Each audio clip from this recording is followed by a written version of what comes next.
In a world like this, there are three groups, really. First, people who think they are not worthy. They don't believe it is possible for them. Second, people who do believe that they can achieve something. They believe that they could do everything. When we think right, we can do everything, they believe. And this is true. But they tend to believe that it isn't that hard, that it doesn't require massive action. And that brings us to the third group, and that are the people that believe they can and understand that they can if they put in the work. I'm here to say to you that it's absolutely hard if you want to be successful.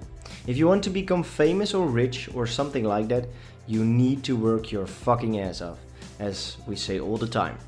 But it's not only hard in the way of working hard, it's also very difficult on the inside.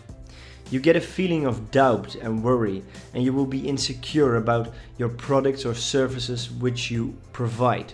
And the author calls this resistance. Resistance is the feeling you get out of doing something meaningful. Generating something from within to the outer world is scary. When you are doing this, when you are creating, when you are trying to put yourself out there, well, then you will experience resistance. So resistance is the feeling that you get when you're doing something that's difficult, uncomfortable, but also, most of the time, meaningful. And the author says that the more important our goal or action is to our inner spirit, the more resistance we will feel toward pursuing it. Resistance is like an engine of destruction, programmed from the factory with one object only, and that is to prevent us from doing our work. And to become great, we need to do the work. And resistance always tries to deviate from that, always tries to resist that, really. Resistance is the feeling that sabotages ourselves from doing the work, doing the important stuff. So, rule number 1 is resistance is your enemy within. Now we understand that resistance is our enemy, that resistance tries to prevent us from doing the work. We will now see how resistance is expressed. Resistance is the same as procrastination. Resistance is the feeling that you want to watch TV. It's the feeling that you need to stop doing what you're doing now and go for a cigarette. The feeling that you need a drink because you are unworthy. You won't make it. That's for the talented people, resistance will tell you. Procrastination is the most common manifestation of resistance because it's the easiest to rationalize. Because when we are starting on a project or learning for the test, we will be convincing ourselves in a split second that we could do it tomorrow and that we can watch the latest episode of Suits now. Just one episode. I learned already chapter 1 and 2. I know that I wanted to learn chapter 3 and 4 too, but I accomplished already something and I'm a little bit tired, so I won't have the greatest benefit. You know what? I will learn twice as much tomorrow. And then you're done and you're not watching only one episode of Suits, but the entire season. And the most dangerous aspect of procrastination is that it can become a habit.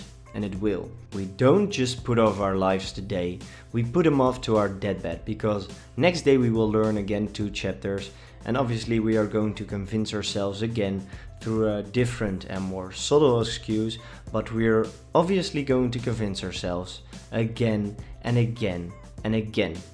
So rule number 2 is resistance reveals itself in many forms. Recognize each of them. But we absolutely can't forget that this very moment right now we can change our lives. There was never a moment, there is never a moment, and there never will be a moment that we are without the power to alter our destiny. This second, we can turn the tables on resistance. We can change our destiny.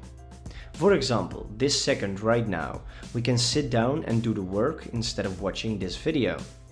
When the video is done, you again have the choice to watch another video or get back to work.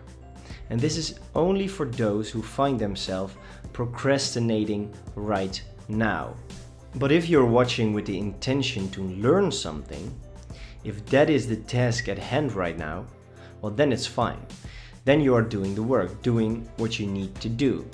But if you are procrastinating and you really want success and wealth, you really want it, you need to get back to work. You need to stop. On the other hand, that is also a possibility, sometimes you just can't resist the lure of procrastination. Sometimes you can't resist it. That's when you want it. You say to yourself, well, I deserve it. What I do when I find myself in this situation, I procrastinate on purpose. This is an idea from another book, but what it means is that you need to do things that are helpful while procrastinating. Like watching our videos, you learn through procrastinating then. You can also watch some crazy cat video, for example, or a beatbox compilation of Donald Trump, but I don't think it will be very helpful. So, rule number 3 is that you always have a choice to beat resistance. So, resistance yields to our turning pro. But why is this? Because resistance is a bully. Resistance is fueled by fear. Resistance has absolutely no strength of its own. Its power derives entirely from our fear of it. Fear like self-doubt or like fear of criticism. But fear is not per se bad. Actually, the author says that it is a good sign. The author states a rule of thumb here, and I quote, "The more scared we are of a work or calling, the more sure we can be that we have to do it." So, fear is an indicator. Fear tells us what we need to do, he says. The degree of fear equates to the strength of resistance. If something meant nothing to us, there would never be fear, and therefore there would be no resistance. To become a professional, you need to tackle the task that will make you stretch, that you fear. The essence of professionalism is to focus upon the work, and while we are doing it, the exclusion of all else. So rule number 4 is embrace the fear, stand your ground, and focus entirely on the work. To summarize, resistance is your enemy within. Resistance reveals itself in many forms. Recognize each of them. You have always a choice to beat resistance. Embrace the fear, stand your ground, and focus entirely on the work. Thank you for watching, and as always,